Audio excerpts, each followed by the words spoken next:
మంచిగా అమ్మతుంటావా? ఎవరు కొబ్బరి తాగుతా ఏమన్నా తీస్తా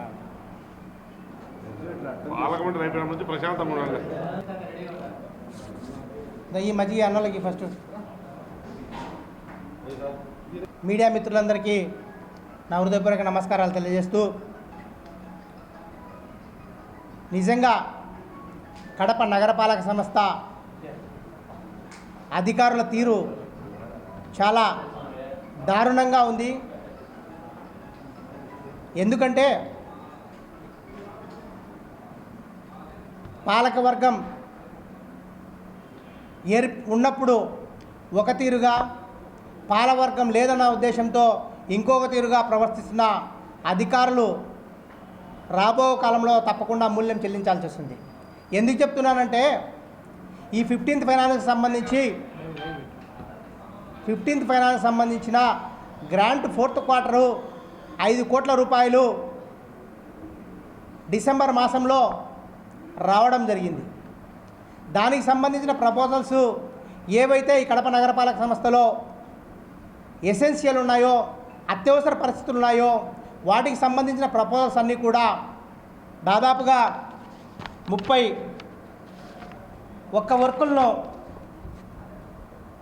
వర్కులు అప్పుడున్నటువంటి నగరపాలక సంస్థ బాడీలో చర్చించి ఎక్కడైతే అవసరం ఉన్నాయో మేజర్ డ్రైన్స్ అయితేనేమి, అలాగే కల్వర్ట్లు అయితేనేమి, అలాగే వారి డివిజన్లో మా ఎక్స్ కార్పొరేటర్ల అప్పుడున్నటువంటి కార్పొరేటర్ల యొక్క అత్యవసరమైనటువంటి పనులన్నింటినీ కూడా పరిశీలించి వాటిని ఎస్టిమేషన్స్ ప్రిపేర్ చేసి మేము కమిషనర్ గారికి సబ్మిట్ చేయడం జరిగింది. కమిషనర్ గారు దాన్ని టెక్నికల్ కమిటీకి పంపించి అప్పుడున్నటువంటి టెక్నికల్ కమిటీ ద్వారా అప్రూవల్ చేసి ఏవైతే పనులు ఉన్నాయో నిజంగా అవి అవసరమా లేదా అని చెప్పేసి ఎస్సీ గారు, అలాగే social welfare department, DRDA PD, ఇలా టెక్నికల్ కమిటీ వాళ్ళందరూ కూడా పరిశీలించి ఆ వర్కులను అప్రూవల్ చేసి మా జనరల్ బాడీకి సబ్మిట్ చేయడం జరిగింది. జనరల్ బాడీలో మనకు 10/2/26 జరిగిన జనరల్ బాడీలో వాటికి సంబంధించిన వర్క్స్ అన్నిటి కూడా మనం ఏకవాక్య తీర్మానంతో ఆమోదించడం జరిగింది.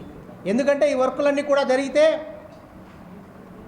ప్రజల యొక్క సమస్యలు కొన్నైనా తీరుతాయి అన్న ఉద్దేశంతో ఈ 5 కోట్లకు సంబంధించిన ప్రపోజల్స్ను మన జనరల్ బాడీలో తీర్మానం చేయడం జరిగింది.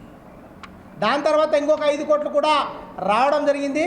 కానీ మార్చికి 17వ తేదీకి మా కాలం పూర్తవుతుందన్న ఉద్దేశంతో వాటిని కనీసం మా దృష్టికి కూడా తీసుకొని రాకుండా వాళ్ళ అధికారులు అట్టే పెట్టడం జరిగింది. మేము అడిగినా కూడా ఇవి ప్రపోజల్స్ మీ అయిపోయేయండి, ఇవి టెండర్స్ పిలిచిన తర్వాత దాని గురించి మనము చర్చిస్తామన్న ఉద్దేశంతో ఆ 5 కోట్లు అట్లాగే పక్కన పెట్టడం జరిగింది. దాని తర్వాత తీర్మానం చేసి దీన్ని మనము టెక్నికల్ శాంక్షన్ అయిపోయి జనరల్ బాడీ తీర్మానం చేసిన తర్వాత మనము సిడిఎంఏ అప్రూవల్కి ఏడీపీ అప్రూవల్కి పంపించడం జరిగింది. ఏడీపీ అప్రూవల్ అయిపోయి 27/2/2026 నుంచి మన సిడిఎంఏ ఆఫీస్ నుంచి కూడా కార్పొరేషన్కు ఆ వర్కులన్నీ కూడా ఆమోదించామని చెప్పేసి ఏడీపీ అప్రూవల్ చేసి మన కార్పొరేషన్కి పంపించడం జరిగింది. దాన్ని పంపించిన తర్వాత అప్పుడున్నటువంటి పాలకవర్గం మేమంతా కూడా ఇమీడియట్లీగా వాటిని టెండర్ పిలిచాలి. ఎందుకంటే మార్చి లోపల ఈ 15th ఫైనాన్స్ నిధులు యూటిలైజ్ చేయాలన్న ఉద్దేశంతో వాటిని టెండర్లు పిలిచామంటే 17/3/2026 తేదీన మన పేపర్లో ఇవ్వడం జరిగింది. ఏమని, మన 15th ఫైనాన్స్ సంబంధించిన 2024 ఇన్స్టాల్మెంట్కి సంబంధించి 30 వర్కులు టెండర్ పిలిచారు. 4 కోట్ల రూపాయలు జనరల్ ఫండ్ నుంచి 66 లక్షల రూపాయలు ఇచ్చారు. పిలిచి దాన్ని 12/3 తేదీ నుంచి 31/3 వరకు బిడ్ డాక్యుమెంట్ డౌన్లోడ్లో ఉంటాయని చెప్పేసి పేపర్లకి యాడ్ ఇవ్వడం జరిగింది. యాడ్ ఇచ్చిన తర్వాత మళ్ళా కొరజాండం పెట్టేసి ఈ 30వ తేదీని 6వ తేదీకి మీరు ఎవరైతే కాంట్రాక్టర్లు ఉన్నారో ఆన్లైన్లో టెండర్లు వేయమని చెప్పేసి టెండర్లు కూడా పిలిచడం జరిగింది. టెండర్లు పిలిచి దాన్ని 6వ తేదీకి ఎన్హాన్స్ చేసి ఆన్లైన్లో పెట్టడం జరిగింది. అంటే 6వ తేదీకి లాస్ట్ డేట్ మీరు సబ్మిట్ చేయండి అని చెప్పి కొంతమంది కాంట్రాక్టర్లు టెండర్లు కూడా వేయడం జరిగింది. కానీ ఉన్నట్టుండి మా పాలకవర్గం ఎప్పుడైతే మార్చి 17వ తేదీ తర్వాత అయిపోయిన తర్వాత మళ్ళీ అధికారులకు ఏం ఒత్తిడి వచ్చిందో అప్పుడు సక్రమమైన పనులు మళ్ళీ ఇప్పుడు సక్రమం అనిపించలేదు, లేకపోతే రాజకీయ ఒత్తిడితోనో లేకపోతే కాంట్రాక్టర్ల ఒత్తిడి వల్లనో వాళ్ళు ఉన్నట్టుండి 6వ తేదీ లాస్ట్ డేట్ ఉన్న టెండర్స్ను 4వ తేదీ అర్థాంతరంగా వాళ్ళు ఆన్లైన్లోంచి తొలగించడం జరిగింది. ఎందుకు తొలగించారు అని చెప్పేసి అప్పుడున్నటువంటి కమిషనర్ గారికి మేము రిటర్న్గా లెటర్స్ కూడా మాజీ కార్పొరేట్లో అందరూ కూడా మేము కంప్లైంట్ ఇచ్చాం. కానీ మేము క్యాన్సిల్ చేయలేదు అని ఆనాడు చెప్పడం జరిగింది. రిటర్న్ కంప్లైంట్కు వాళ్ళకి సంబంధించి మాకు ఎటువంటి సమాధానం ఇవ్వకుండా ఓరల్గా మేమేం క్యాన్సిల్ చేయలేదు, ఏదో అడ్మినిస్ట్రేషన్ రీజన్ వల్ల దాన్ని పక్కన పెట్టడం జరిగిందని చెప్పేసి చెప్పడం జరిగింది.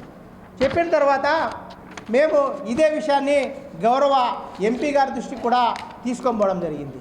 ఎంపీ గారు ఇమీడియట్లీగా కలెక్టర్ గారితో మాట్లాడి ఏవైతే ఇవి సెంట్రల్ గవర్నమెంట్కి సంబంధించిన 15th finance grant ADP approval అయిపోయి అలాగే జనరల్ బాడీ తీర్మానం చేసి ఆన్లైన్లో ఉన్న వాటిని ఎందువల్ల క్యాన్సిల్ చేశారని చెప్పేసి ఎంపీ గారు కలెక్టర్ గారిని అడిగితే కలెక్టర్ గారు కూడా ఇది క్యాన్సిల్ చేసిన విషయం నాకు తెలియదు అని కలెక్టర్ గారు చెప్పడం జరిగింది. కమిషనర్ గారు అడిగితే క్యాన్సిల్ చేయలేదంటున్నారు, కలెక్టర్ గారిని అడిగితే క్యాన్సిల్ చేయలేదంటున్నారు. కానీ ఈరోజు పేపర్లలో వచ్చిన పతాక శీర్షికలో ఈనాడులు అయితేనేమి అలాగే సాక్షిలు అయితేనేమి వాళ్ళు ఏవైతే 5 కోట్ల రూపాయల పనులు రద్దు అని చెప్పేసి ఈరోజు ఈనాడు పేపర్లో రావడం జరిగింది. ఏవైతే మీరు పెట్టిన ప్రపోజల్స్ అవి సహేతుకంగా లేవు అని చెప్పేసి చెప్పడం జరిగింది. సాక్షిలో అదేవిధంగా రావడం జరిగింది. ఏడీపీ అప్రూవల్ అయిన పనులను అర్ధాంతరంగా రద్దు టీడీపీ నాయకులు దోచిపెట్టేందుకు కలెక్టర్కి ఫిర్యాదు చేసిన ఎంపీ గారు తీవ్ర అభ్యంతరం వ్యక్తం చేస్తున్న నాయకులు అని చెప్పి అంటే మేము అడిగితేనేమో క్యాన్సిల్ చేయలేదంటున్నారు, కానీ అఫిషియల్గా ఆన్లైన్లోని తొలగించడం జరిగింది, పేపర్లలో ఇవి క్యాన్సలేషన్ చేసినారని చెప్పేసి చెప్పడం జరుగుతుంది. దీనికి కమిషనర్ గారు మనకు వెంటనే సమాధానం చెప్పాలి. ఎందుకంటే ఆనాడు టెక్నికల్ కమిటీ అలాగే జనరల్ బాడీ దాని తర్వాత ఏడీపీ అప్రూవల్ అయిన వర్కులను మీరు ఎందువల్ల ఆన్లైన్లోంచి తొలగించాల్సిన అవసరం వచ్చింది? దీని వెనుక కారణం ఏంటి? ఏ ఒత్తిడికి మీరు లోనై ఇవి తొలగించడం జరిగింది? కాంట్రాక్టర్ల ఒత్తిడికి లోనయ్యారా, లేకపోతే రాజకీయ ఒత్తిడికి లోనయ్యారా, లేకపోతే సిండికేట్ కావడానికి పెద్ద పెద్ద వర్కులు పెట్టాలన్న ఉద్దేశంతో మీరు క్యాన్సిల్ చేశారా? దీనికి సమాధానం చెప్పాల్సిన అవకాశత కమిషనర్ గారి మీద ఉందని చెప్పేసి మేము తెలియజేస్తున్నాం.